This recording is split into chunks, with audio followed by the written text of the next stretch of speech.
Hello and welcome to Tips and Traps. We're taking a look at some Rye Little League pitchers, and we're going to try to give them a few tips and a few traps here to help them out. You can see at ball break timing we want to have lower half movement, and the next tip would be to close that front side. We want to have the glove on the other side of his body there and his shoulder closed off. As you can see, it's slightly open. And the release point, as you can see, has a slight angle upward into his release. Our tip there would be to get a better angle. As you can see, 7 weeks later, his ball break timing is improved. Also, his posture is improved coming out of the break, which is going to keep him a little bit taller. Will help him create a little bit more energy, as he's a pretty tall pitcher here. You can see also the shoulder is closed now, and the glove is slightly open. In a release point, much better angular movement. We saw an increase of velocity. Chris came in at 47. His last session there we had him 49, and on the step and throw we had him 51. So nice improvement there, but still a little work to be done. We see a left-handed pitcher here with a big high ball break, staying pretty tall.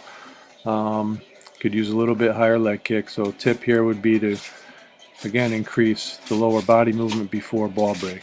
In the foot strike timing, you can see the glove is open, and then into his release point you can see again no angularity here, so his tip would be here to improve his angularity and his posture at release point and through release point.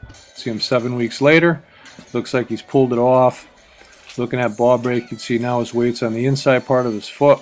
He's getting his hip going to his target before he breaks his hands. He's trying to give his legs a jump start, as he's a pretty quick runner. Also in the foot strike, actually has a little hip shoulder separation. As you can see, his hips are slightly open. He does have the shoulder closed, not quite equal and opposite, but as he gets into his release point, you can see his posture is much better, has a better position and angularity through his release point, and we've seen a nice velocity increase. He came in 44, increased it to 49 miles per hour with some good command in his last session, through a lot of strikes with that delivery. So look for better things to come here with this left-handed pitcher. Now we're looking at a right-handed pitcher, and ball break timing, you can see sitting back a little bit, so kind of creating the opposite effect of what we're looking for, is to get the hip, that front hip, going downhill towards the target.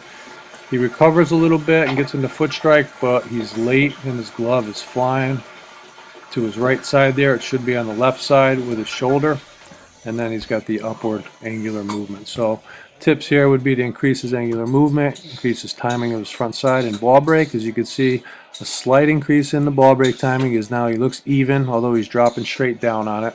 So we'll continue to try to get him inside part of the foot. Into his release point, the biggest improvement here was the angularity, as we saw his velocities fly up from 43 to 46, and then he started to step and throw 48 to 50.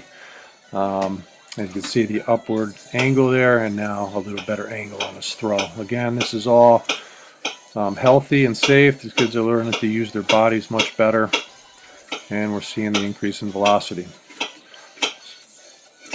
We're going to look at another right-handed pitcher here. Again, we're going to continue to take a look at the different angles there, as he's upward there and downward there. Most of our high velocities are coming down here. Now we've got a right-hander.